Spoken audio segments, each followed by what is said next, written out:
Hi, இன்றைக்கி டேஸ்டியான பால் பாயசம் எப்படி செய்யுதுன்னு பார்க்கலாம். அதுக்கு ஒரு பேனில் ஒரு ஸ்பூன் நெய் ஆட் பண்ணிவிட்டு எடுத்து வச்சுருக்க முந்திரி பருப்பை நல்லா கோல்டன் கலரில் ஃப்ரை பண்ணி எடுத்துக்கலாம். அதே பேனில் இன்னும் ஒரு ஸ்பூன் நெய் ஆட் பண்ணி எடுத்து வச்சுருக்க சேமியாவையும் நல்லா கோல்டன் கலர் வர வரைக்கும் ஃப்ரை பண்ணி தனியாக எடுத்து வச்சுக்கலாம். இன்னொரு பேனில் 1/2 லிட்டர் பால் சேர்த்துக்கிட்டு அது கூடவே 1/2 டம்ளர் தண்ணியும் ஆட் பண்ணி நல்லா கொதிக்க வச்சுக்கலாம். இப்போ பாருங்கள், பால் நல்லா கொதிக்க ஆரம்பிச்சிருச்சு.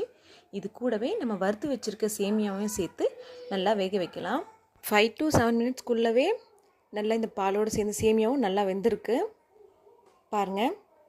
இப்போது இது கூடவே ஊற வச்சு தோல் நீக்கி வச்சுருக்கேன் 20 பாதாம் கூட கொஞ்சமாக பால் சேர்த்து நல்லா பேஸ்ட்டாக அரைச்சி அதையும் இது கூட சேர்த்து மிக்ஸ் பண்ணிவிட்டு இப்போ பாயசத்துக்கு தேவையான சர்க்கரையும் இது கூடவே சேர்த்து நல்லா மிக்ஸ் பண்ணதுக்கப்புறம் ஒரு 2 ஏலக்காவை நல்லா இடித்து இது கூட சேர்த்துக்கலாம். அப்புறம் வறுத்து வச்சுருக்க முந்திரி பருப்பையும் திராட்சையும் சேர்த்து ஒரு நிமிஷம் கொதிக்க வச்சு சர்வ் பண்ணால் நம்ம பாயசம் ரெடி.